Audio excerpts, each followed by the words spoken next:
توشہ case سے متعلق عمران خان کی اپیل پر فیصلہ سنا دیا گیا ہے۔ اب سے ذرا دیر پہلے فیصلہ آیا ہے۔ آپ کو بتائیں کہ عمران خان کی سزا معطل کر دی گئی ہے۔ عمران خان کی توشہ کیس میں 3 سال قید کی سزا معطل کر دی گئی ہے، اور اسلام آباد ہائی کورٹ کی جانب سے یہ بھی کہا گیا ہے کہ عمران خان کو فوری طور پر رہا کیا جائے۔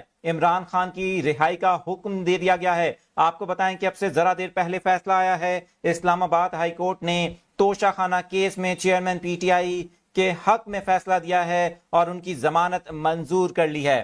آپ کو ساتھ ساتھ یہ بھی بتائیں کہ گزشتہ روز اسلام آباد ہائی کورٹ نے chairman P T I Imran Khan کی سزا معطلی کی درخواست پر فریقین کے دلائل سننے کے بعد فیصلہ محفوظ کیا تھا۔ اسلام آباد ہائی کورٹ کے چیف جسٹس کی جانب سے یہ مختصر فیصلہ سنایا گیا ہے، اور آپ کو ساتھ ساتھ یہ بھی بتائیں کہ چیئرمین پی ٹی آئی کی توشہ کیس میں سزا معطلی کی اس درخواست کو منظور کرتے ہوئے فوری طور پر عمران خان کو اٹک جیل سے رہا کرنے کا حکم دیا گیا ہے۔ یہ بڑی خبر سامنے آ رہی ہے۔ آپ کو بتائیں کہ 11 بجے کا وقت دیا گیا تھا، لیکن کافی تاخیر سے یہ فیصلہ آیا ہے۔ اب سے ذرا دیر پہلے یہ فیصلہ سنایا گیا ہے۔ اپنے ناظرین تک لیٹسٹ اپڈیٹ سے پہنچا رہے ہیں۔ آپ کو بتائیں کہ عمران خان کو فوری طور پر رہا کرنے کا حکم جاری کر دیا گیا ہے، اور اسلام آباد ہائی کورٹ کی جانب سے یہ فیصلہ سنایا گیا ہے اب سے ذرا دیر پہلے۔ اور اس فیصلے سے متعلق آپ کو بتائیں کہ عمران خان کی نااہلی برقرار رہے گی۔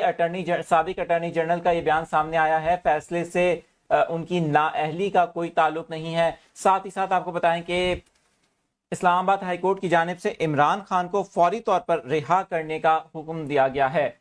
بڑی خبر آپ کے ساتھ شیئر کر رہے ہیں۔ آپ کو بتائیں کہ اسلام آباد ہائی کورٹ نے chairman P T I Imran Khan کو رہا کرنے کا حکم دے دیا ہے۔ فیصلہ آ گیا ہے۔ فیصلے میں واضح طور پر کہا گیا ہے کہ سزا معطل کی گئی ہے۔ عمران خان کی جو انہیں توشہ خانہ کی